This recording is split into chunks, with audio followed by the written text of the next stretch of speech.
Lesson number 9 study कर रहे थे और हम लोग लेसन 9 के 4 पार्ट कंप्लीट कर चुके थे।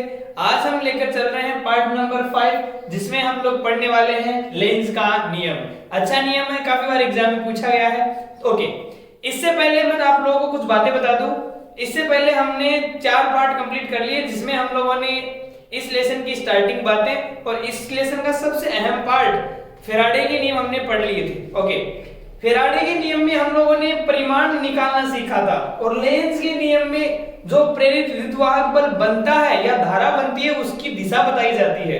तो याद रखेंगे, कई बार ऑब्जेक्टिव क्वेश्चन में 1 नंबर का छोटा क्वेश्चन बन जाता है क्या कि फैराडे के जो नियम है ना उनसे तो हम लोग क्या करते हैं, प्रेरित विद्युतवाहक बल का परिमाण ज्ञात करते हैं, जबकि लेंज के नियम से क्या बताया जाता है, प्रेरित विद्युतवाहक बल अथवा प्रेरित धारा की दिशा बताई जाती है। ध्यान में रखेंगे। ओके, तो हम लोग लिखते हैं इस नियम के अनुसार। तो देखो क्या लिखते हैं, इस नियम के अनुसार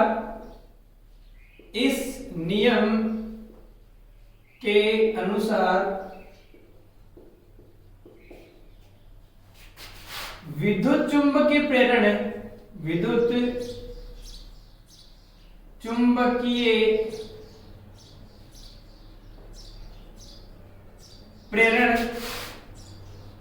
की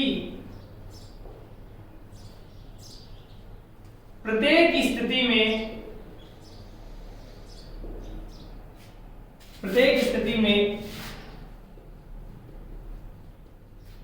प्रेरित विद्युत वाहक बल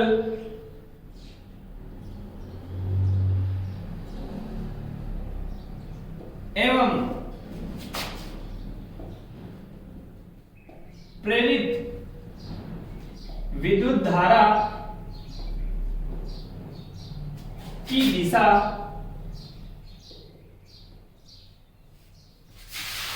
इस प्रकार होती है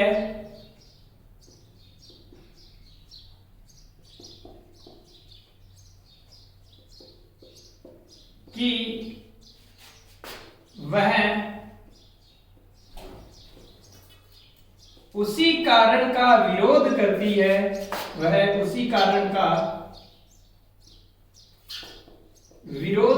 है, या करते हैं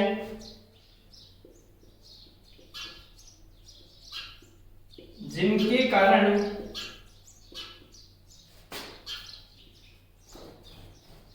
इनकी उत्पत्ति होती है। ये था लेंज का नियम। देखो साथ में बड़ी क्या है लेंज का नियम।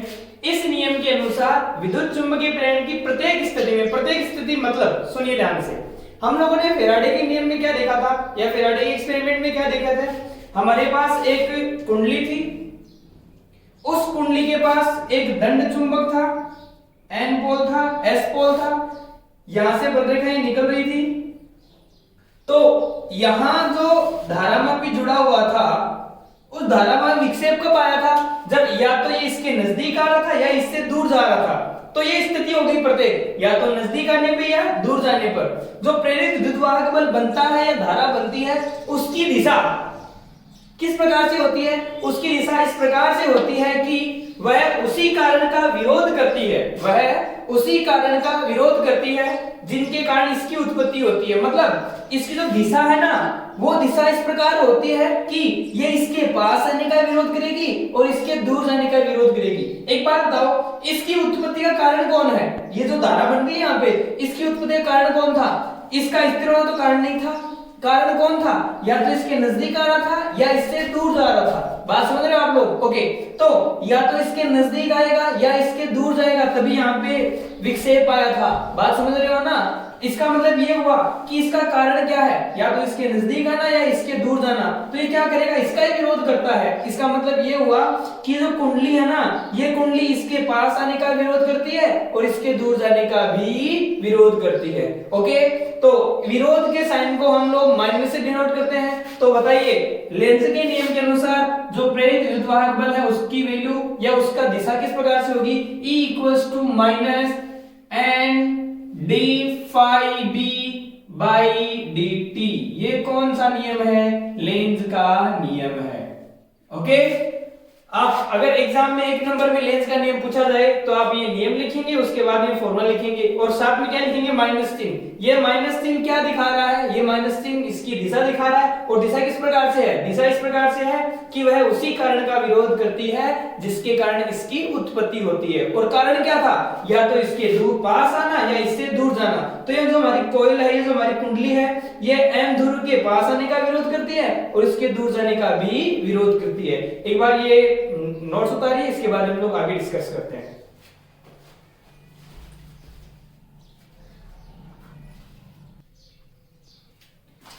ओके, अभी हम लोग इनको डिस्कस करते हैं लेंस नियम को आगे। तो मैं मानता हूं मेरे पास एक कुंडली है और इस कुंडली के पास में मैंने एक दंड चुंबक रखी है और आप देख रहे हैं ध्यान से, दंड चुंबक का जो एस सिरा है मैं उसको इसके नजदीक लेके जा रहा हूं। बात समझ रहे हो आप लोग? ओके, तो अभी हमने क्या पढ़ा था, फैराडे लेंस के नियम से हमने पढ़ा था कि प्रेरित विद्युतवाहक बल अथवा धारा की दिशा इस प्रकार होती है कि ये उसी कारण का विरोध करती है जिसके कारण यहाँ विद्युतवाहक बल प्रेरित होता है। ओके, अब आप बताइए मेरे को ध्यान से, जब हम ये कुंडली इसका विरोध कब कर सकती है, आपके पास तो चुंबक ही है ना, और चुंबक का कौन सा ध्रुव है, एस ध्रुव है। संसार में एस का विरोध करने वाला केवल एक ही पार्ट है, कौन, एस ध्रुव है। तो आप बताइए ये इसका विरोध करने का मतलब यहाँ पर ये अपने आप किसकी तरह बिहेव करने लग जाएगी, एस की तरह। कब बिहेव करेगी, जब ये एस इसके नजदीक आएगा, क्योंकि विरोध करना बोल रहे हैं हम लोग। तो बताइए ये किसकी तरह भांति व्यवहार करने लग जाएगी, एस की तरह, मतलब यहाँ पर कौन बन जाएगा, एस। तो धारा की दिशा किस प्रकार से होगी, ये आप एस लिखेंगे और इसको ऐसे कर देंगे, इसको ऐसे कर देंगे, मतलब धारा की दिशा ऐसे। ओके, तो धारा की दिशा कैसे होगी, इस प्रकार से होगी, ऐसे। तो बताओ ये धारा की दिशा कौन सी, क्लॉकवाइज या एंटी क्लॉकवाइज? अरे ये कौन है, क्लॉकवाइज है, एंटी क्लॉकवाइज है, क्लॉकवाइज है। ओके, तो आप क्या बोलेंगे, ये कौन सी दिशा हो गई आपके पास, क्लॉकवाइज।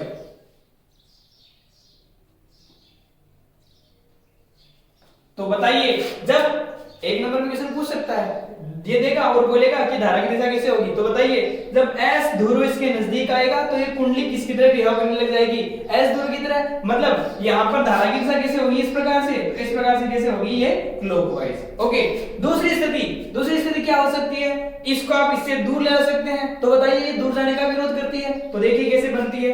मान लीजिए ये कौन सा ध्रुव है आपके पास, एस ध्रुव, ये कौन सा ध्रुव आपके पास, एन ध्रुव। ओके, इस बार हम लोग क्या करेंगे, इसको दूर लेके जाएंगे। तो आप कुंडली बना लीजिए एक,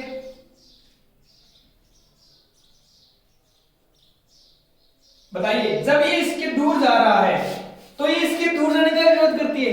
पास आए तो पास भी नहीं आने देती और दूर जाए तो दूर भी नहीं जाने देती। नहीं, पास भी नहीं आना और दूर भी नहीं जाना। तो बताइए दूर जा रही है, मतलब ये किसकी तरह व्यवहार करने लग जाएगी, एन की तरह। तो ये लीजिए, ये कौन बन जाएगा, एन। एन मतलब ऐसे, इस प्रकार से।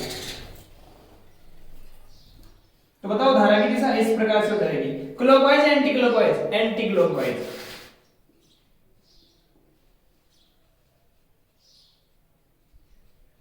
ओके, तो धारा की दिशा कैसे होती है, इस प्रकार से होती है कि ये उसी कारण का विरोध करती है जिसके कारण इसका उत्पन्न होता है। तो बताइए जब एस ध्रुव नजदीक आएगा तो किसकी तरह व्यवहार करेगी, क्लॉकवाइज। मतलब धारा की दिशा होगी वो कैसे होगी, क्लॉकवाइज होगी। और जब एस ध्रुव इससे दूर जाएगा तो प्रेरित, जो कुंडली में प्रेरित विद्युतवाहक बल या धारा की दिशा कैसे होगी, एंटी क्लॉकवाइज होगी। ये किसकी दिशा है, धारा की। ये किसकी दिशा है, धारा की।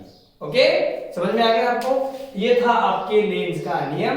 एक बार यहां तक उतारिए, यहां तक नोट्स बनाइए, उसके बाद चलते हैं हम लोग आगे।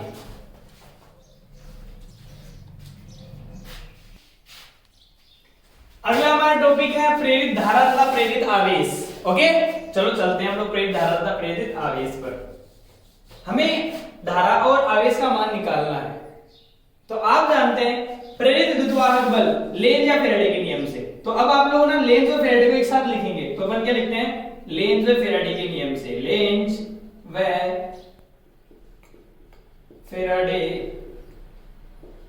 के नियम से।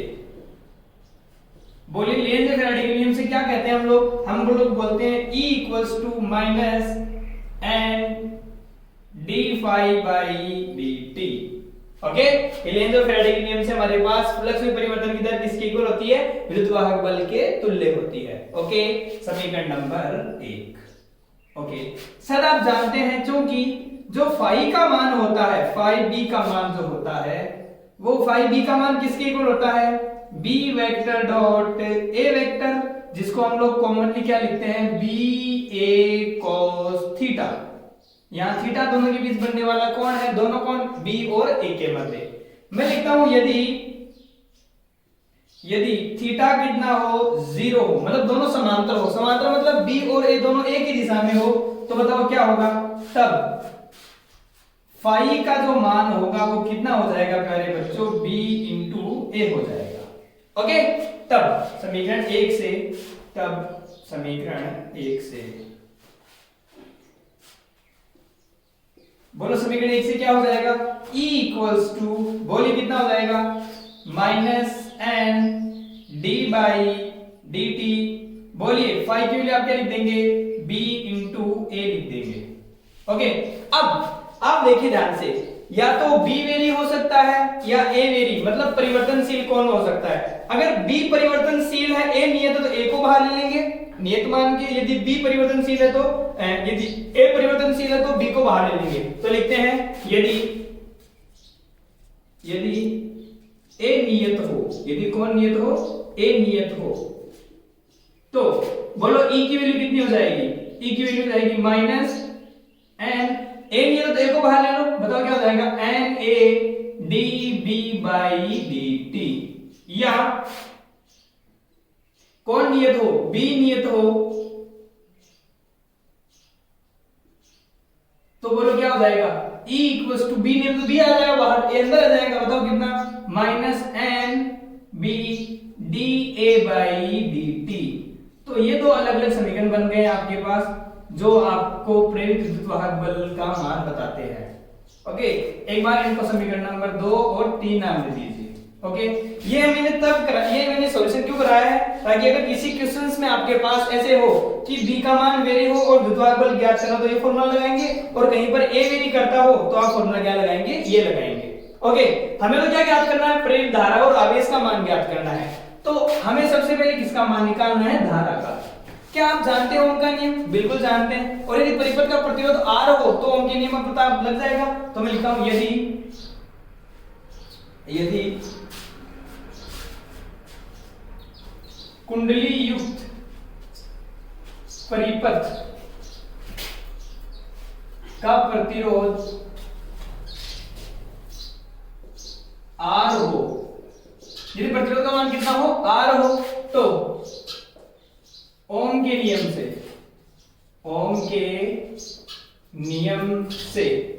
बोलो, ओम के नियम से धारा का मान कितना हो जाएगा, I बराबर हो जाता है E बाई R। अरे V equals to I R, तो I equals to E upon R। E कौन है, विद्युत वाहक बल। तब कौन से समीकरण से, समीकरण 1 से बोलो क्या हो जाएगा, I इक्वल्स टू, बोलिए क्या हो जाएगा, E का मान 1 में पड़ा हुआ है, बताओ क्या, माइनस एन डिवाइड में कितना है, R, तो कितना हो जाएगा, R into D phi B by D T. Okay, ये किसका मान आ गया, प्रेरित धारा का। तो आप लिख देंगे इसको एक बार, ये कौन है, प्रेरित धारा। लेकिन मुझे तो किसका मान निकालना है, आवेश का मान। अब धारा प्राप्त हो गई, आवेश का मान निकालना में, तो सर आप जानते होंगे, आप क्या जानते हैं, धारा की परिभाषा से। किसकी परिभाषा से, धारा की परिभाषा से आवेशों के प्रवाह की दर क्या कहलाती है, धारा। तो आपने पढ़ा होगा I बराबर क्या होता है, dq बाई dt। तो बताइए, हमें तो आवेश निकालना है ना, तो आवेश कौन, dq, तो क्या dq बराबर हो जाएगा I dt। तो ये लीजिए कौन, I dt। तब बोलो dq, मुझे तो dq निकालना है, आवेश का मान निकालना है। क्या आपके पास I का मान पड़ा हुआ है, सर ये रहा, तो I का मान यहां रख दीजिए। बोलो I का मान कितना, माइनस एन बाई आर, बोलो कौन, D phi B by D T. और ये तो किसकी वैल्यू हुई, I की वैल्यू, और साथ में कौन, डी टी। तो क्या आप लोग देख रहे हो, dt से dt कैंसिल, बताओ क्या आ जाएगा, dq बराबर आ जाएगा माइनस एन बाई आर, और साथ में कौन, डी फाई। ओके, अब हमें किसका मान निकालना है, आवेश का। तो देखो आवेश तो Q होता है, यहाँ कौन है, dq है। तो बताइए dq को Q बनाना है, मतलब क्या करना है, समाकलन करना है। ओके, तो हम क्या करते हैं इसका समाकलन। तो क्या करने पर, समाकलन करने पर, समाकलन करने पर कीजिए इसका समाकलन। बताइए क्या हो जाएगा। एक छोटी सी बात, यहां फ्लक्स में वेरिएशन है, फ्लक्स परिवर्तनशील है। तो बताइए फ्लक्स परिवर्तनशील है मतलब पहले फ्लक्स का मान कुछ और था और बाद में फ्लक्स का मान कुछ और हो गया। तो मैं मानता हूं ये जो फ्लक्स वेरी हो रहा है ना, परिवर्तन हो रहा है, ये φ1 से φ2 तक हो रहा है। कहां से कहां तक, φ1 से φ2 तक। तो क्या इसका लिमिट हो जाएगी ये। ओके, तो इस समाकलन की लिमिट कहां से कहां तक हो जाएगी, φ1 से φ2 तक। तो बताइए समाकलन करेंगे, तो समाकलन ये लीजिए dq, इधर समाकलन कौन, -n/r और साथ में कौन d फाई, और कहां से कहां तक, φ1 से φ2 तक। कोई डाउट किसी को, बोलिए dq कौन हो जाएगा, q, ये लीजिए। ओके, समाकलन किसके सापेक्ष, d फाई के सापेक्ष। तो d फाई के अलावा जो भी पद होते हैं वो सारे कौन होते हैं, नियत। तो नियत कौन कौन हो जाएगा, -n/r क्या होगा, नियत, और नियत आ जाएगा बाहर। d फाई का समाकलन होगा फाई, ये लीजिए d फाई का समाकलन कौन, फाई, और इसकी लिमिट कहां से कहां तक, φ1 से φ2 तक।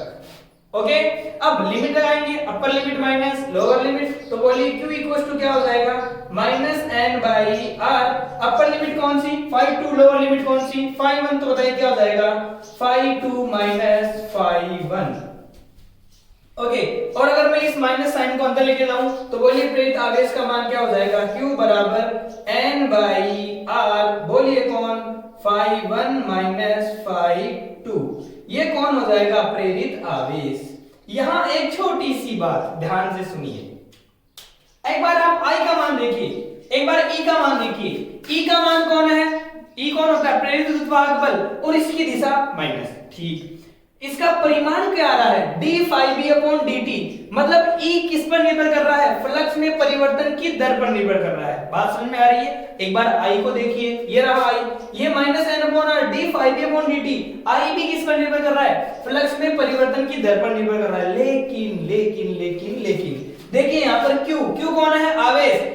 क्या यहाँ नीचे dt है, नहीं सर, dt नहीं है। इसका मतलब ये फ्लक्स में परिवर्तन की दर पर निर्भर नहीं करता, किस पर निर्भर करता है, फ्लक्स में परिवर्तन पर निर्भर करता है। बात समझ में आ गई। तो ये बात आप ध्यान रखेंगे, कई बार ऑब्जेक्टिव एग्जाम के क्वेश्चन बन सकते हैं क्या, कि प्रेरित आवेश जो होता है वो फ्लक्स में परिवर्तन की दर पर निर्भर नहीं करता, किस पर निर्भर करता है, फ्लक्स में परिवर्तन पर निर्भर करता है। और साथ में कौन, n और r। ये n कुंडली में घेरों की संख्या और r कौन है, कुंडली का प्रतिरोध। ये कौन था आपका, प्रेरित आवेश। एक बार आप लोग यहां तक नोट्स बनाइए, इसके बाद में इसका एक एग्जांपल हम लोग और करते हैं।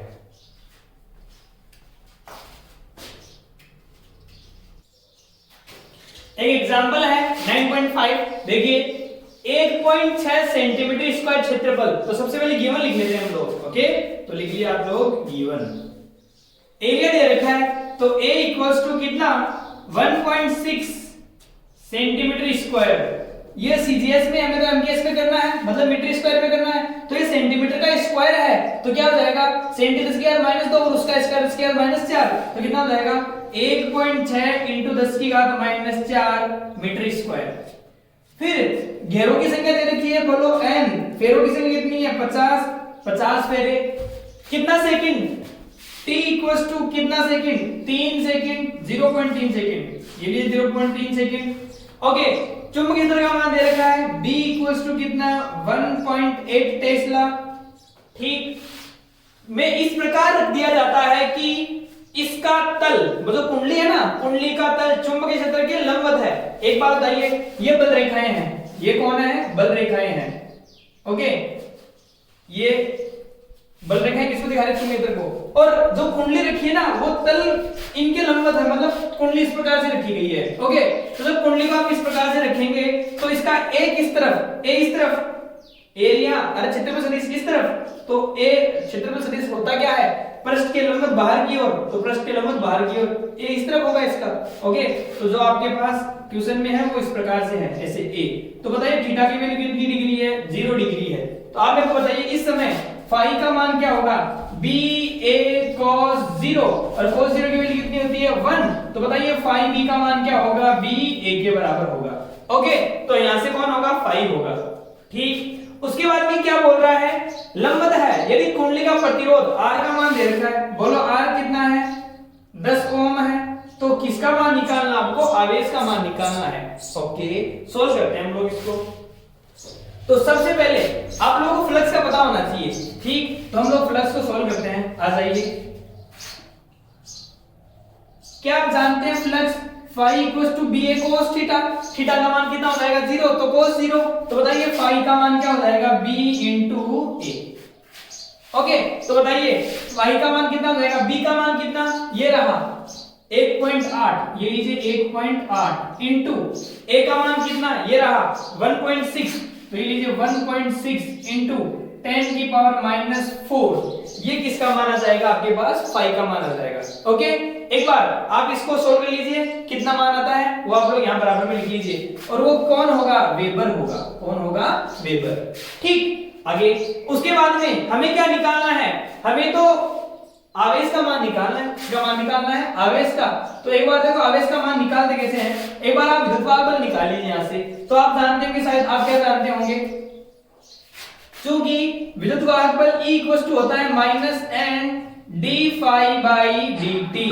बोलो होता है कि नहीं होता है। ओके, तो आप लोग देखिए E equals to minus n कौन है, कुंडली में घेरों की संख्या, बोलो घेरों की संख्या कितनी है 50, तो ये लीजिए कितना हो जाएगा आपके पास 50 इंटू फ्लक्स, फ्लक्स कितना, ये इतना आ रहा है, और dt समय कितना है 0.3, तो बताइए क्या हो जाएगा, ये लीजिए 1.8 और 1.6 को तो मल्टीप्लाई करेंगे आपके पास, तो ये कितना हो जाएगा, मल्टीप्लाई करके लिख देना आप लोग यहाँ पे, तो लिख लेंगे हम लोग 1.8 इंटू 1.6 इंटू यहाँ पर 10 की पावर माइनस का 4 इंटू, चलो ऊपर तो हो गया, d फाई आ गया, नीचे कौन dt, बोले dt की वैल्यू कितनी है, समय कितना लग रहा है इसको 3 सेकंड, तो ये लीजिए 0.3। चले आगे, 0.3 से ये कितनी बार कट जाएगा 6 टाइम, ये लीजिए 6 टाइम, तो E इक्वल्स टू कितना जाएगा आपके पास, ये आ जाएगा 0 और 3 एंड 5 6 30, ये लीजिए माइनस इंटू 1.6 इंटू 10 की पावर माइनस 4, ये कौन आ रहा है, विद्युत वाहक बल, जिसका मात्रक कौन होता है वोल्ट। इसको हम लोग आगे और सोल्व कर लेंगे। ठीक, अब ये तो किसका मान आया है, E का मान आया है, हमें तो आवेश निकालना है, हम लोग अभी धारा पे चलेंगे। तो आप जानते हो ओम के नियम से, क्योंकि I इक्वल्स टू क्या होता है, E बाई R होता है, तो बोलिए E का मान ये रहा, R का मान कितना 10 ओम, तो E ऊपर कितना माइनस का 300 इंटू 1.6 इंटू 10 की घात माइनस के 4 डिवाइडेड बाई R, R कौन है, प्रतिरोध कितना ओम है 10 ओम, ये लीजिए 10 ओम, क्या एक बिंदु से एक बिंदु कैंसिल, बताओ कितना आ जाएगा, ये आ गया आपके पास I का मान, बोलो I का मान कितना आ गया, ये आ जाएगा माइनस का 30 इंटू 1.6 इंटू 10 की घात माइनस का 4, ये किसका मान आ गया आपके पास, ये आपके पास वैल्यू आ गई I की। आगे सोल्व करते हैं, हमें तो कौन चाहिए, आवेश चाहिए। आप जानते हैं जो कि I इक्वल्स टू होता है Q बाई T या dq बाई dt, तो बोलिए Q इक्वल्स टू क्या हो जाएगा I इंटू T, तो Q इक्वल्स टू बोलिए I की वैल्यू ये, और इसको किससे मल्टीप्लाई करेंगे, समय से, समय कितना है 0.3 सेकंड, तो बताइए कितना हो जाएगा माइनस का 30 इंटू 1.6 इंटू 10 की पावर माइनस का 4 इंटू टाइम, टाइम कितना 0.3, ये लीजिए 0.3, क्या एक पॉइंट से एक पॉइंट कैंसिल, ये 3 3 9, तो Q इक्वल्स टू हो जाएगा आपके पास माइनस का 9 इंटू 1.6 इंटू 10 की पावर माइनस का 4, और आवेश है, आवेश का मात्रक कौन होता है कूलम, या Q इक्वल्स टू, इसको इससे मल्टीप्लाई करो, बताओ कितना, Q इक्वल्स टू 96,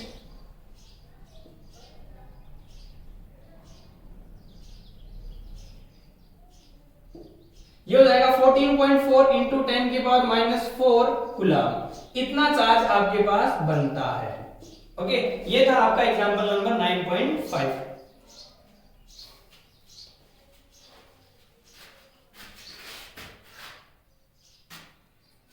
ओके, ये माइनस चिन्ह कौन था, ये माइनस चिन्ह इसके परिमाण को दिखा रहा है। ओके, तो आप लोग परिमाण को केवल यहां तक लेके चलेंगे, सॉरी दिशा को केवल ई तक रखेंगे, बाद में आप परिमाण पे चलेंगे। ठीक, तो आप लोग यहां से इसको मोड करते चलेंगे, तो लास्ट में ये q का मान क्या आ जाएगा आपके पास, प्लस का आ जाएगा, क्योंकि हम लोग परिमाण लेंगे, दिशा साथ में नहीं लेंगे इसके आगे इसके लिए। तो बोलो इसका आंसर कितना हो जाएगा, q इक्वल्स टू 14.4 इंटू 10 की पावर माइनस 4 कूलम। ओके, ये -3 मैंने क्यों छोड़ा है, क्योंकि ये -3 किसको दिखा रहा है, दिशा को दिखा रहा है, और ये दिशा क्या होती है, इस प्रकार से होती है कि उसी कारण का विरोध करती है जिसके कारण इसकी उत्पत्ति होती है।